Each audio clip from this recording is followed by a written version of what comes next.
មេគ្រួសារបានកន្លែងដែលគាត់ត្រូវសម្រាកគាត់គេងយើងហៅថា master room នៅពេលដែលផ្ទះយើងធ្វើត្រូវហុងស៊ុយអស់ហើយត្រូវមានដំណេកត្រូវមួយទៀត master room ហ្នឹងមានលក្ខណៈយ៉ាងណាខ្លះទី1ទីតាំង master room តោងមានទីតាំងនៅជាន់ក្រោមហើយខាងក្រោយបាទខាងក្រោមហើយខាងក្រោយនឹងនៅចំហៀងខាងនៀកទី2ទ្រង់ទ្រាយបន្ទប់គប្បីមានទ្រង់ទ្រាយ4ជ្រុងទ្រវែងក្តី4ជ្រុងស្មើ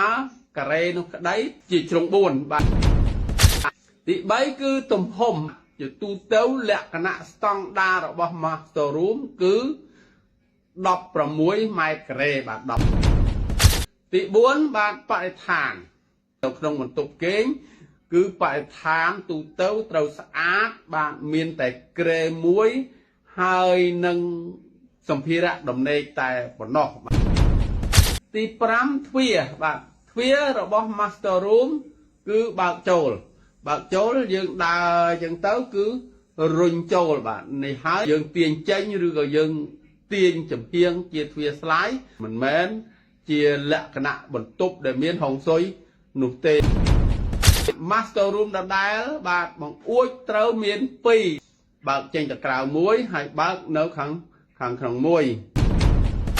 ទី7អ្នកគេងនៅក្នុង Master Room គប្បីជាមេគ្រួសារ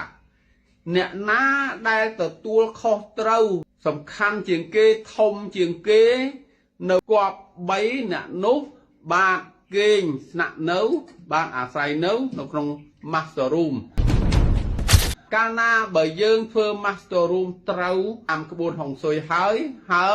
ថ្នាក់ដឹកនាំគឺ leader នៃគ្រួសារនោះគាត់បានស្នាក់នៅបាទត្រឹមត្រូវហើយទ្រង់ទ្រាយគឺផ្ទះគាត់ត្រូវទីលីហុងស៊ុយហើយជីវិតនៃគ្រួសាររបស់គាត់គឺរុងរឿងបើវីដេអូនេះមានប្រយោជន៍សូម share បន្តដើម្បីចែកគ្នាដឹងឮនិងធ្វើការសិក្សាឆ្នាំ